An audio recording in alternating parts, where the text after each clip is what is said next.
for your patience as we were managing through some of the technical difficulties. My name is Marcia Sells, and I work at Columbia University, and extremely excited to take part in this second part of the Shadows Take Shape programs and contextual humanities reflections that we have been able to develop in collaboration with the Studio Museum. I do want to take a moment to thank Daisy Nam and Rich Blint, both here at Columbia University, who have been working extremely hard in putting this together almost a whole year in the making. And so it is really quite amazing to now see all of you here and to see John Akomfrah actually make it over from England after all the drama with plane delays and things like that. So I welcome you and I thank you for coming.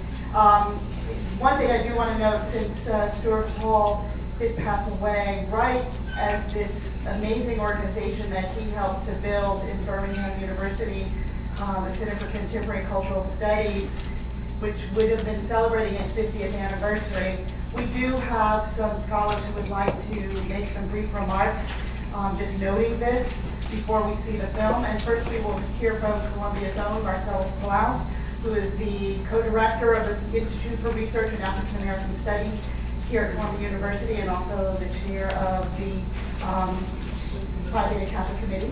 So without further ado, Marcellus Blount. Good evening.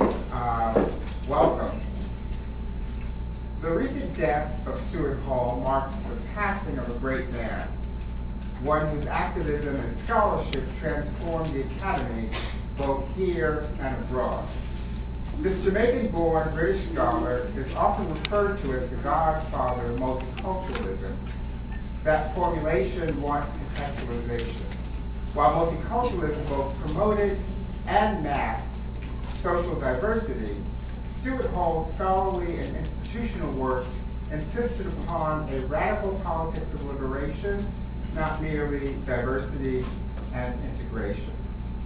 As a sociologist, the first editor of the journal New Left Review, and an early director of the Birmingham Center for Contemporary Cultural Studies, he helped to shape the field of cultural studies, not simply Black cultural studies, not simply Black British cultural studies, but the basic discipline itself. The film we are screening tonight, The Stuart Hall Project, continues Hall's unfinished conversation with the conservative politics of Thatcherism, post-colonial migrations, the systematic exploitation of labor. That conversation was both pragmatic and richly theoretical. Hall's essays and edited collections participate in a quest for cultural identity, his and ours. Once one reads Hall, one will never read popular culture in the same way.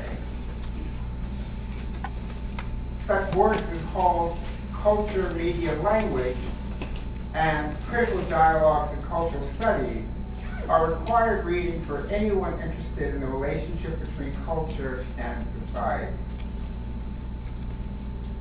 Hall was a true public intellectual who has helped to define generations of academic inquiry and activist politics.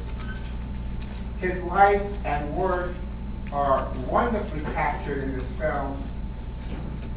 Today, especially, we must remember him as a campaigner for racial justice, a brilliant Black leader, and the man who changed our way of thinking.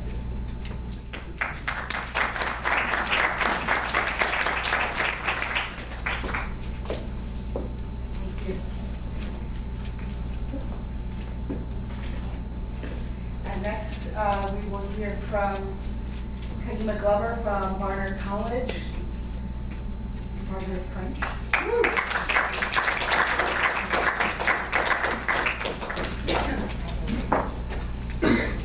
Good evening.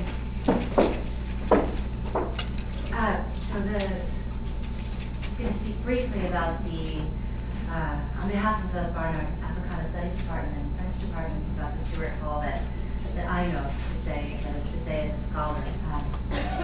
The Stuart Hall that I knew best as a scholar was the Stuart Hall who spoke the world through the Caribbean, who saw the urgency of, to use his words, not simply building but imagining Caribbean nationhood and identity. Though Hall lived for the greater portion of his intellectual life in England, neither exiled nor entirely at home, he understood the Caribbean as situated very much as a nodal point, if not to say the center of this globalizing world. He understood big, broad word concepts like home and identity and belonging to be fundamentally contingent and relational, to be thinkable perhaps most generatively through the dynamic and capacious lens of diaspora. Culture, Stuart Hall reminds us, is a production, a constantly morphing production of sameness and of difference.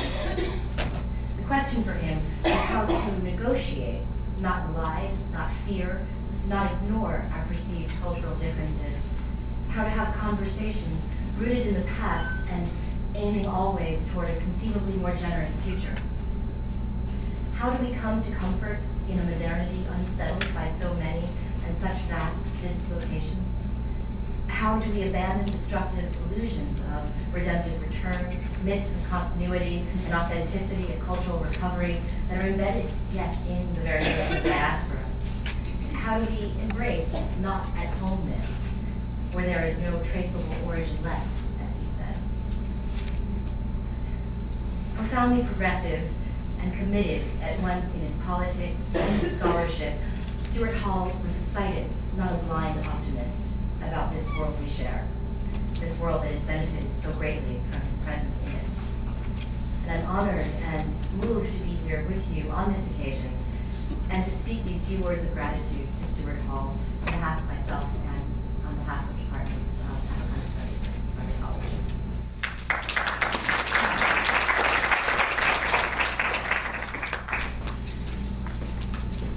And last, we will now hear from a colleague from the lower part of Manhattan at New York University, Stev Sandhu.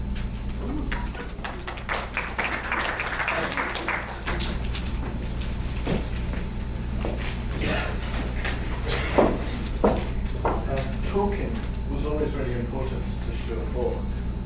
Ideas emerged from essays, of course, journals and books that are generated at least as vitally through conversations, through conviviality, through dances and the improvisations of the idiomatic, through metaphors as much as through meta-theories. Sometimes Stuart Hall seemed to think of migration and exile themselves as forms of conversation. He seemed to think of them in terms of sound. There's a lovely section in a short story he wrote entitled Crossroads Nowhere. That was published in 1960 in an anthology edited by Andrew Stalky. And I think it's slightly autobiographical. It's a Caribbean guy, definitely sort of a bit posher, wandering around frigid London, a bit confused. It's cold. It was always cold in London in the 1950s. And he spots a fellow countryman. He says, I tried to think of something I could say to him to keep him. You like London? He smiled. I live in. After you're dead already. What are you going to do, boy? I'm Jamaican too, I said. Where are you from, Kingston? He nodded. That's a far place, boy. He looked down the long stretch of Bayswater Road as if he expected to catch a glimpse of the Atlantic. What can I say?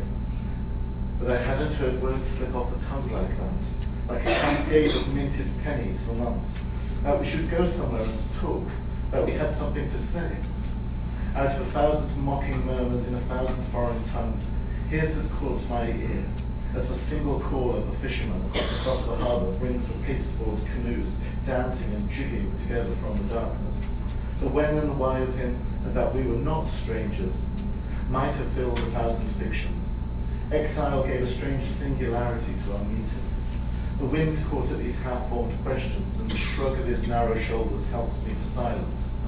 In spite of the huge trucks that burrow through Handsworth and Great West Road, or the vans that funnel their way to the river, in spite of the myriad taxis that weave and wind through the back streets and knit the city together as with a network of veins, In spite of its restless, ceaseless activity, London is full of surprising silences, living after you're dead already. I heard Stuart Hall long before I knew who he was, and long before I started to understand what he was talking about. He was an intellectual fugitive, or a kind of frontiersman, who decamped from a relatively, by that stage, safe institutionality of Birmingham School to go to the Open University. The Open University at that time and to the present day still very successfully offers distance learning. Another chance for men and women who'd been failed by the high school system when they were younger. It was a relatively cheap education.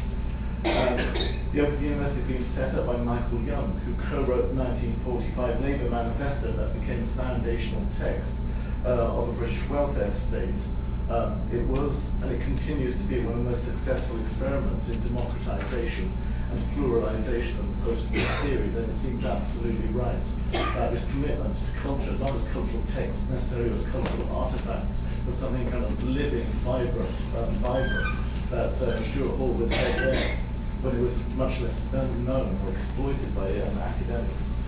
The Open University used to often do lots of its broadcasts on TV before you went to work, or late at night before you went to bed, or sometimes on a Saturday afternoon. You had lots and lots of programs. Mostly it seemed to be Clement Greenberg talking about Jackson Pollock and sweating really profusely. On the other side there'd be rugby union or horse racing and a tedious westerns go on forever. But sometimes you'd find this guy. And who was he? This mysterious guy talking at great length on a Saturday afternoon. I found myself kind of watching him. He was ambiguous constantly. He was not that old, but he seemed to be kind of wise beyond his years. He was educated, obviously, but he wasn't particularly posh. Maybe he was Caribbean, but we were sort of vaguely East Indian at the same time. A bit feminine, sharp, but incredibly sonorous, deadly serious, but always smiling at the same time. This was not the body language. This was not the kind of the idiorhythms of the generic academic. When I listen back and I try to recall the sonic nation in which I grew up, I hear constantly, like a sort of bad percussion, the language of crisis, of inner cities, of swamping, of ghettos. There are other sounds, there are other melodies too, but they often were drowned out by a noisescape in which young black kids were treated like criminals and talked about as educationally subnormal, subjected to stop and search tactics by the police. Hall talked about all of these things, but he used different rhythms, complex words, spiraling syntax. He didn't aspire to be a preacher. He didn't aspire to be a soapbox declaimer or a prophet. He'd talk about the present, but always in relation to deep histories. He'd talk about Britain, but always in relation to Hungary or to Russia or to Africa. He was global and he was associative. And to listen to him was to realize that you didn't have to be imprisoned in the parochialism of Little England, or indeed the island nation. And nor did you have to view everything through the lens of diaspora either. Hall wasn't the only black British intellectual of this period. There's Selma James, there's C.L.R. James, there's Stephen Andon, there's Biku Parek. But he was, by some measure, the most audible one. Watching him as a boy, I'd noticed on the books on the shelf behind him, and he signified a different geography of blackness in that tiny revelation. The study, the seminar table, the revolutionary bibliothèque, and inadvertently over time, it became a kind of Cicero, if not a father figure, a kind of enabling uncle. He told you about you out there, confused, listless, restless, bookish, a bit aspirational, someone who didn't necessarily identify with the crappy, defeated pathways and life maps offered to you by your parents, by your school teachers, and certainly by politicians, that one day you might find some kind of harbour, a harbour that was also a ship. At a time of mocking murmurs, cruel foreign tongues, aching silences, to hear Stuart Hall talk, that cascade of minted pennies, was to feel that there were many, many great conversations ahead of you.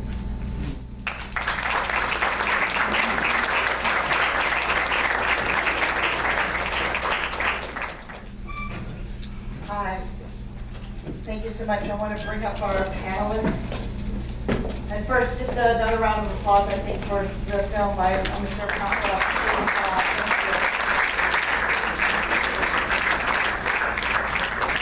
Our panelists include our filmmaker, Mr. John Akomfrah, Naima Keith, who is the curator with the Studio Museum for the wonderful, wonderful exhibition. And if you have not seen it at the Studio Museum, please go see Shadows Take Shape. And then from his own Rich Blint, who has participated in developing the talks that we have, and is Associate Director for Outreach and Education. I don't even know my other department in the School of the Arts. So thank you.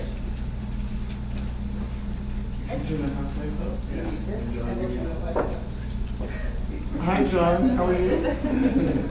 One more round of applause for John.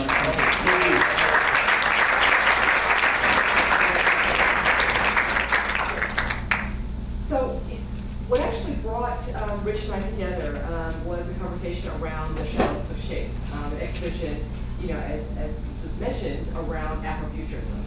And in that exhibition, we included 2 of John's films, The Last Angel of History and Memory Room 451. But when we started really kind of getting into a conversation, we realized that it was the perfect moment to really debut this or really discuss this film. And especially after Stuart's passing, it felt like a really kind of important moment to really not only look at this film, but reflect on Stuart Hall's life. So I really just want to kind of open the dialogue with you, John, really talking about the amount of research and the kind of amount of writing and everything that had come go into putting on a film of this nature. I'd like to first thank you and Rich for making this possible. It's a little awkward. I don't think your mic is on, I'm sorry. It's a little awkward for me because effectively something that started as an attempt to affirm hospitality has now turned into a memorial, and it's complicated. One, because partly what precipitated it in the first place was the awareness of the coming of the end. And I think we spent almost all of our energies in the process of doing this, trying to forestall that coming. And so what did that mean? Well, it meant 5 years ago encouraging Stuart that it might be worth doing something on the status of the image. And he agreed. So we met for a year and a half, talking about the image and the complicated relationship overlap between memory and the image, which is really the project. And at some point, the doppelganger became more insistent about the coming. He got more and more unwell. And he said, I can't really physically do this with you anymore. So you have to go ahead and carry on. And only really at that point did we then think, well, this would have to be about him. And I dug up, I think, in the end, about 250 hours of his talks, radio programs, TV appearances, and the related stuff to do with that. And of course, as you find him talking about equality, you need to then find the counterpoint images. So I suspect about 1,000 hours. And it took 2 years to go through it, to shape it into what you see. Was anything off limits? Was anything too personal or too,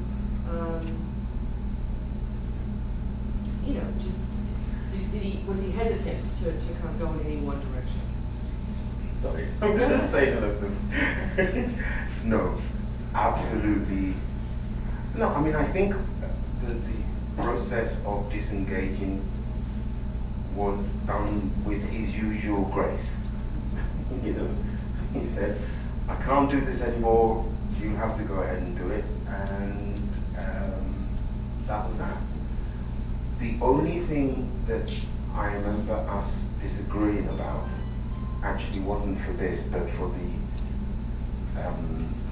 prequel to this, which is the three-screen piece on him called The Unfinished Conversation.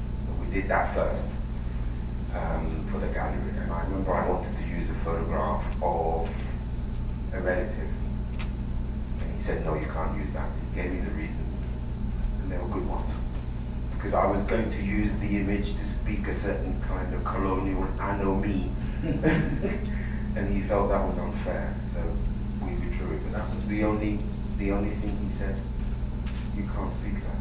John, let's talk a little bit about the status of the image and the relationship between the unfinished conversation and this film right here. Can you talk a bit about that? Yes. You have to say it louder. Oh, I was asking about the relationship between the unfinished conversation and the film we just saw now, and asking a question about the status of the image that John just spoke about. Very crudely, I would say the division was, the unfinished conversation was an attempt to try and illustrate, quote unquote, this thesis, this idea that's a recurring motif in his work, but it's essentially lodged in that paragraph in his introduction to a book on photography, where he says that identity is constructed at the intersection of the historic and the psychic, that it always is an unfinished conversation. So the unfinished conversation is precisely about that phrase, and in that sense isn't really about him. He's a central figure in it, but there are other people, from Dickens, all sorts of other people. At the end of it, and the unfinished conversation ends in '68. And Stuart's life was just beginning. So it took some persuading, initially just to get him on board another project, because he knew what that meant. He knew that meant more visits and more talking. So he was reluctant, I have to say. But the compelling argument that I think even he couldn't deny was that at least half the archive starts in '68. And so it would have been irresponsible to ignore that. So that, and also just this general ethical question about precisely the value of the image. Because it meant having to say, well, now that we have an artwork, any other bits of the archive had no value. Because it didn't fit that three-screen piece. It was to be discarded, and I wanted to say something precisely about the status of the image, that even things that feel as if they're outside of a discursive regime called an art piece can have a value, and one ought to trace and chase the implications of these images to their logical conclusion, and that meant a single screen piece. So we did it. I was really struck, I'm sure you guys were too, by the repetition of, I was born in Kingston, Jamaica, and I was struck all the time in the film by the repetition of the pigmentocracy, that's the legacy of colonization in the Caribbean. And I wanted to share something about your understanding of that from your mentorship with Stuart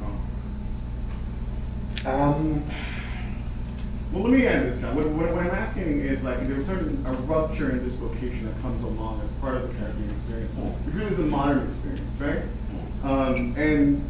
So for me, that kind of shock of arrival, when Stuart says in the beginning about that restlessness, that nostalgia for what cannot be, and I'm wondering, what does that mean to you? What cannot be? That kind of exilic existence.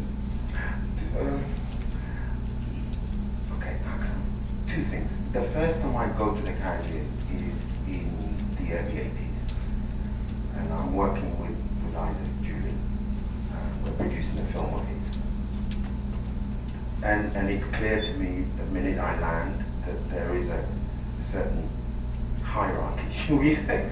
And then I had a very definite place in that hierarchy.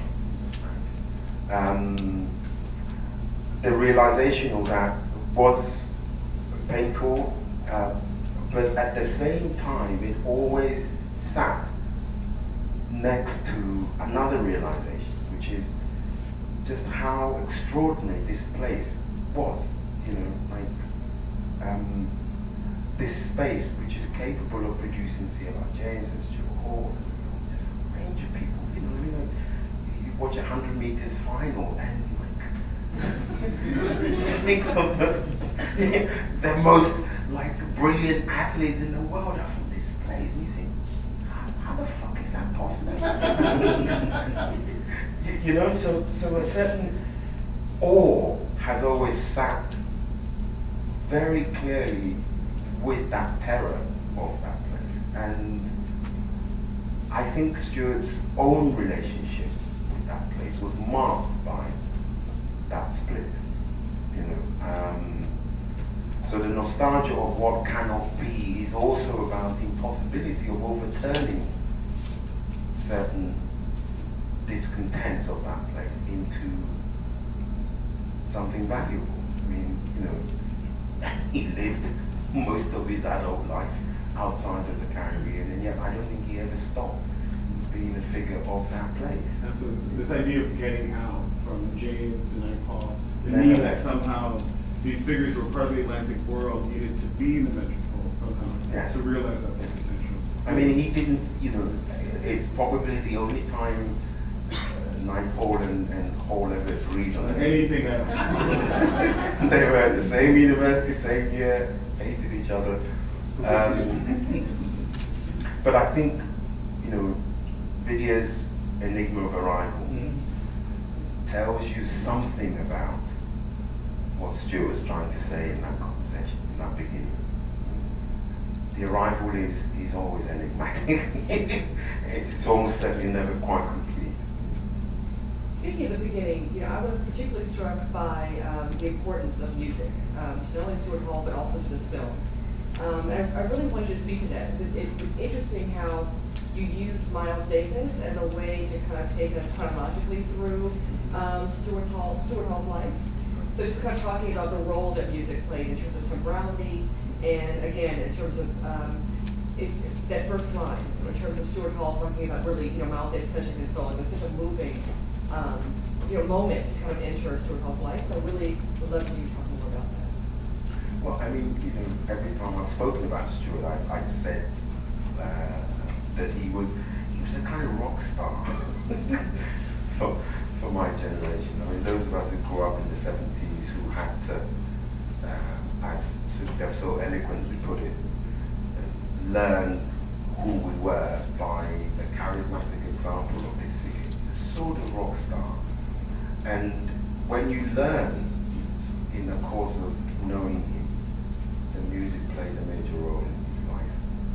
You then start looking for the fault lines of that music. Like, well, the first time we worked together was in '84. I'm sorry, what am I saying? '86.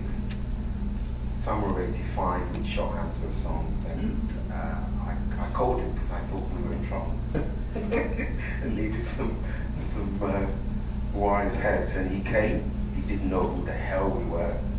He came and we told him what we were trying to do. The Black Audio Film Collective. Sorry, yes. And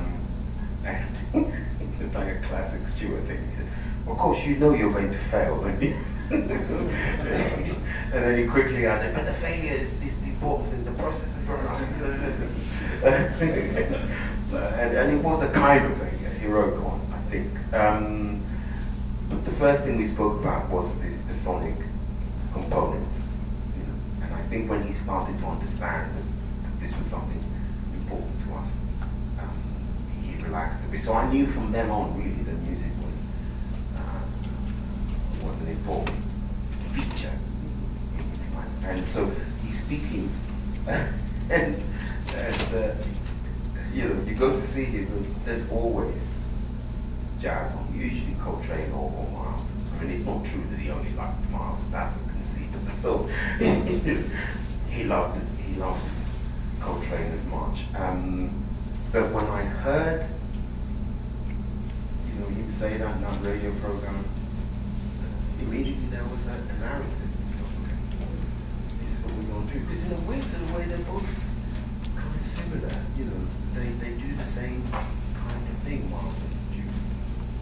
They both imbibe and ingest a moment and it comes out in a strange and interesting way. I mean, Miles was the most conjunctural musician,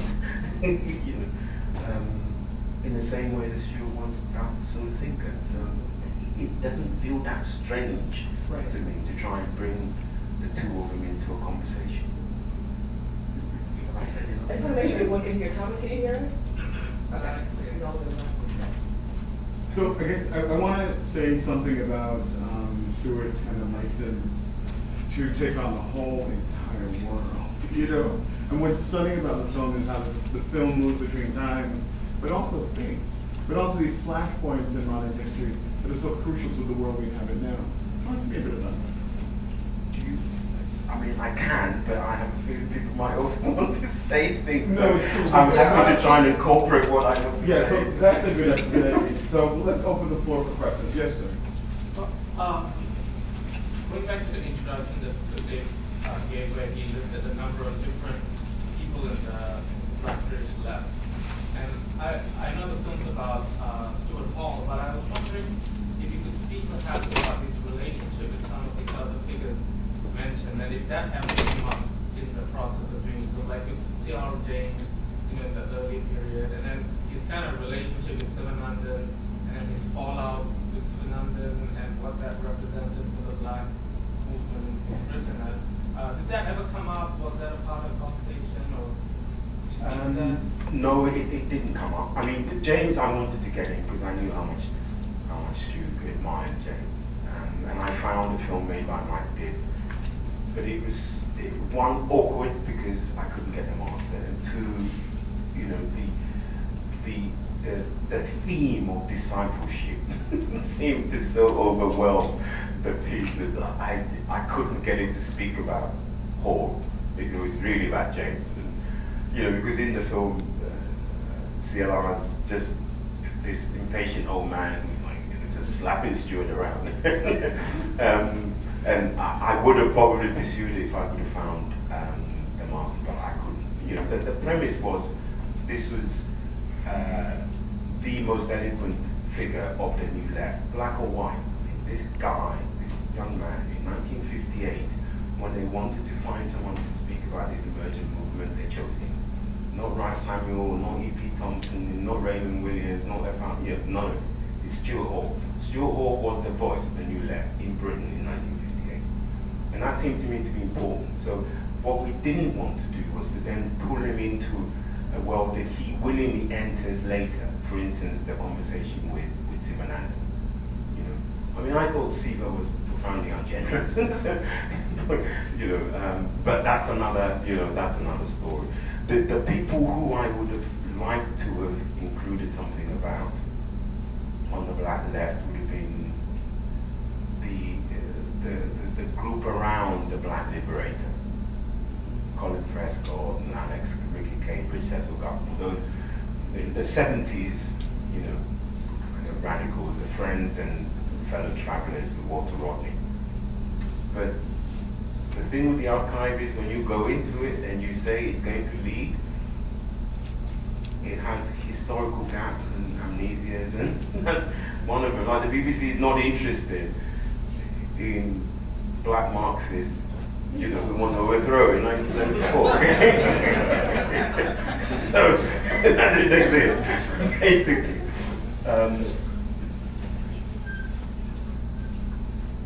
Other questions? Talk about style and what institutions like were going like. I remember talking to you 3 years ago, and you were talking about how the situation of production and reception have changed from the 80s to the time that we were talking, and how that affected the style of your films.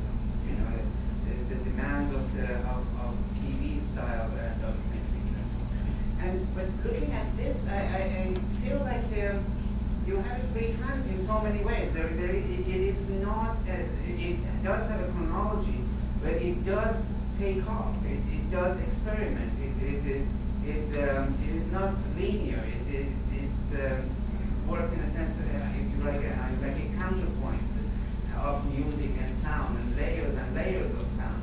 And so I was wondering, how did you think about style when you were initiating the project? I mean, there's certain, dare I say, or call it ethical prerequisites. It was clear to me that a certain amount of material existed around this guy. But like with everything to do with the diasporic historical residue, there's always large chunks of missing material. So even someone as documented, quote unquote, as Stuart Hall is, he made a program, a series called Minorities in Britain. A bit of it opens the series, the film, where he's talking about Jewish life in Britain. You know, it was important to me to include that because as he got older, he spoke more and more and more about that Sephardic strain in his own makeup. That was 6 parts on Pakistani Bangladesh. 3 of them were missing. That's just one series. I know there were several things missing. So one of the things that we were very clear on was that we wanted something that might embody the absence of the archive itself. And that meant taking certain stylistic liberties, if you like. So even if I wanted to make a fairly straightforward piece, we couldn't. Anyway, this is one of those moments where you're forced to resort to style, quote unquote, as a way of papering over the cracks, or as a way of speaking for the things that are absent. You know? And the more musical structure seemed to work. Like if it was a much more straightforward chronology, you'd be aware very quickly of the bits that are missing. My colleague in the back there already mentioned the absence of the black marks. Trust me, there's a few more things missing than that. You know, so we wanted a way of making something that felt complete because it obeyed laws and rules of its own construction. It didn't seem as if it was dependent on something external to it. You know? And in that sense, it's very similar to the unfinished. The unfinished was the same. It was to come up with something which was compellingly self-enclosed, to the point where it began to acquire its own quote-unquote ontology. You know, it didn't need to refer to something else to have authority. Sorry, that was a bit of a ramble, I'm sorry. Other question? One all the way in the back. Hi, I'll project my voice from all the way here. As you can probably tell, I'm British, and I have a question following this film and its themes that it touched on about the inability of the British government in general to have an honest and adult conversation about multiculturalism. So I was wondering, in the wake of this film and following on from Stuart Hall's legacy, what is your take on multiculturalism in Britain today, the failure of its successes, when you see things like the riots we had a few years back, or even very recently, the 2 Nigerian British men who were charged for killing a British soldier, when you see those moments of this tension, as like he described, as was shown in the film, this tension between people who have multiple histories and multiple trajectories erupting. What is your take on that, and what is the unique role that you play, and I guess you and a group of other, very high-profile filmmakers of diverse origins in the UK, what is your role in contributing to this conversation about multiculturalism and young people and just in general British society? That's a wide question, so in any way that you can address any of those many points, I would be really grateful. We're going to collect another question in the interest of time. Do we get a question? Yeah, first of all, I thought the film was amazing. I mean, it was just I mean, they talked about, you know, cultural stuff, diversity, that here is talking about the most superficial ways of like, oh, we have different restaurants based in, right, based in like real movements and actually seeing them and what formed that. And the incredible honesty of him talking about his, you know, his first thought that he remembers about worried about being too dark. And so it's amazingly brave and brilliant. And what I wanted to ask you though was in terms of the nostalgia for what was, right? 68 was a high point for lots of things, right? And those of us who have gotten the movement around 68 somehow feel like it started to go down after that. And so I was so disappointed that it ended so soon. That, you know, they ended in the, you know, 10 years ago or whatever, that I'm sure he was actively involved after that. And I would have loved to have seen the continuing stuff, and I'm just wondering if there's any plans for that. Well, maybe a question, No, I mean, I know what you mean. But again, I'm constrained by the archive. Yeah. Stuart did continue to do quite a lot, as you know, but there's not that much more from the radio and TV archive of him speaking on these questions.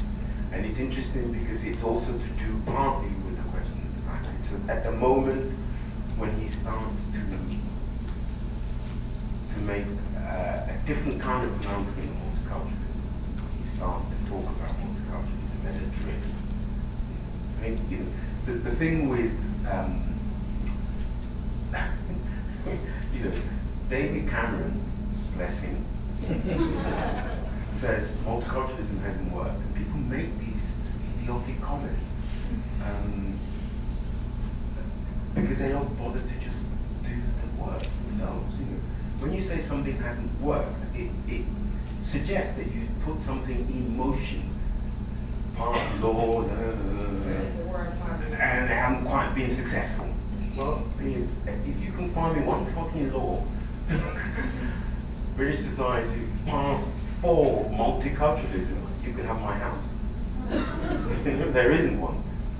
So what we're calling is multiculturalism, pretty much as we call it everywhere else, is as a result of what happens everywhere else, which is that on the ground, people find forms of conviviality, associations, and they create something, and then the culture starts to reflect, etc.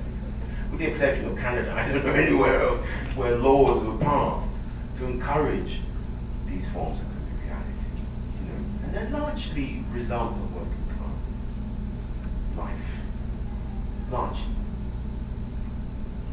So when Stuart starts to alert people to this sense that somehow we arrived at this via this drift, I think he was less impacted by that second, you know, or the last serious conversation he has is the last one that we use, which is the one in the Newsnight studio in 2000, when it's clear that he wasn't going to be some nice guy about some question. He was just like, no. Yeah. That's the last serious one that I could find. And he's a, you know, as he kept reminding us, he's not a child of 68. He's a 56 man, which is a very different trajectory. So by 2000, that trajectory is almost gone. We have kept you guys a long time. How about a couple more questions before we close? First question. The question from the back. Go back to the question in the back in terms of multiculturalism now. Yeah.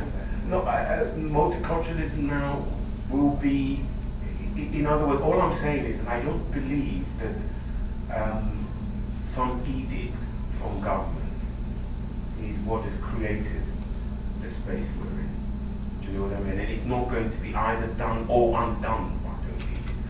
My responsibilities are the same that I have and I've always had. I don't feel any historic duty to define it for the state. You know, I mean, If the state wants me to do that, it should pass some laws. And then I'll join the queue. But until then, I'm not gonna, you know what I mean? I'm gonna rise to this bait. It's not my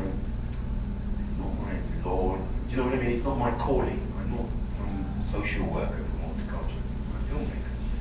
And I have political interests in the state of the country, but it's not going to be through some forced language of multiculturalism or integration. I don't believe the dichotomy anyway. It's a crap dichotomy. So, sorry. It's just not an interesting debate for me. You know, I'm sorry to say. Any other questions? Go ahead. So, and then you. Well, whoever. Who wants to go first? I'm from Jamaica, and I'm fully aware of the system that Stuart talked about. And I wondered if you get a little bit into his thinking as far as his family structure is concerned, his immediate family, because he's coming from a society that is so, stratified, and he would be at a certain level in that system. And I find that going to this great imperial power, that he would choose to start his family as a white partner, and rather than trying to change the system by sticking to his own.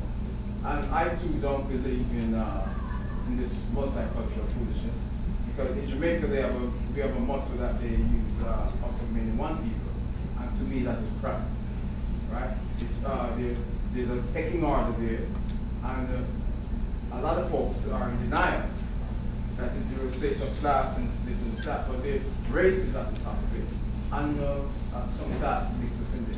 So I don't know if you can get a little bit into this family structure and what you thought about this integration and whatever. No, I mean, did you really believe in everything I can tell you about his family is what he says himself in the piece. You know, there's no mystery about it.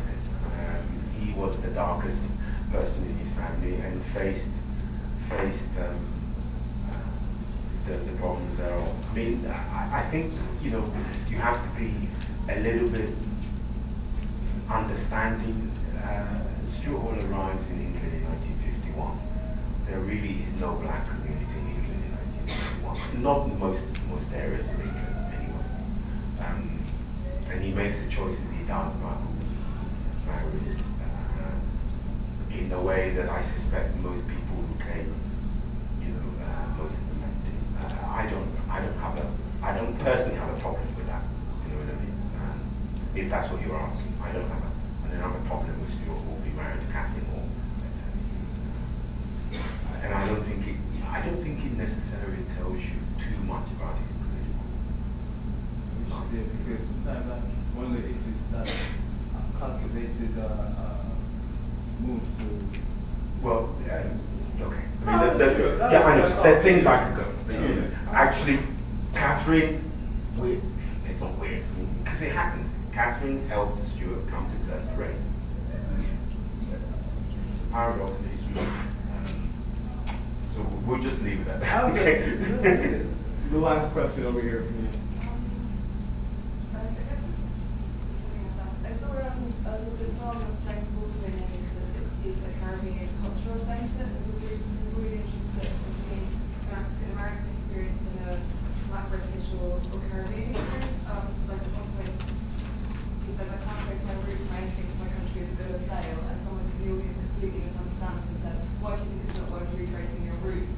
And then they also criticize and say, why do you say Negro, we say Black? And he says, well, like he sort of holds his hand up and says, but it's really interesting. I just wondered if you can maybe agree with you, because I'm just listening, it's very interesting. The differences are between, obviously we talk about life experience generally, but I was just curious if how much these different perspectives are really translatable in Stuart Hall. You're talking about Horace Always. Baldwin's Baldwin's Nigger Ranch. Yeah. Horace Always, Baldwin's Nigger, that's the film she's referring to. 1968 or 9, West Indian Center in London. I wouldn't take that too much as a kind of snapshot of race relations. It definitely tells you something about the people in the room, but I'm not sure, because if you hear Stuart in this film, he says, as a result of several things, one of which was the civil rights movement in this country, I learned that I was black. So, by 64 people in this country were calling themselves black. Do you know what I mean? It's not a... The general. Like these different kinds of experiences of blackness, that just they might be different. I guess because of those things. I'll talk to you more about it afterwards. It's just too long. I'm not sure if I can go into it. On that note, I want to thank John Akomfrah, Naima Keith, the Street Museum, and all of you for coming out.